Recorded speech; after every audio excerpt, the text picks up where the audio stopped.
ವಿದ್ಯಾರ್ಥಿ ಜೀವನದ ಅತ್ಯಂತ ಪ್ರಮುಖವಾದಂತಹ ಘಟ್ಟ ದ್ವಿತೀಯ ಪಿಯುಸಿ. ಇದೀಗ ರಾಜ್ಯದಲ್ಲಿ ದ್ವಿತೀಯ ಪಿಯುಸಿಯ ಫಲಿತಾಂಶ ಪ್ರಕಟಗೊಂಡಿದೆ. ಕಳೆದ ಬಾರಿಗಿಂತ ಈ ಬಾರಿ ಉತ್ತಮವಾದಂತಹ ಫಲಿತಾಂಶವನ್ನ ವಿದ್ಯಾರ್ಥಿಗಳು ದಾಖಲಿಸಿದ್ದಾರೆ.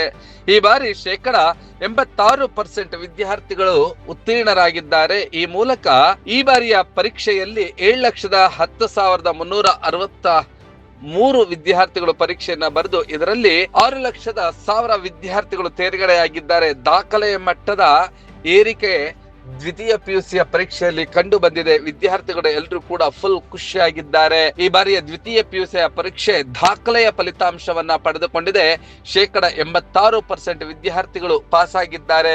ಕಳೆದ ವರ್ಷಕ್ಕೆ ಹೋಲಿಸಿದರೆ ಪಿಯುಸಿ ಫಲಿತಾಂಶದಲ್ಲಿ 12.5% ಏರಿಕೆ ಆಗಿದೆ. ಈ ಬಾರಿ 86% ಪಡೆದುಕೊಂಡಿದೆ. ಕಳೆದ ಬಾರಿ 73.45% ಮಾತ್ರ ದಾಖಲಾಗಿತ್ತು.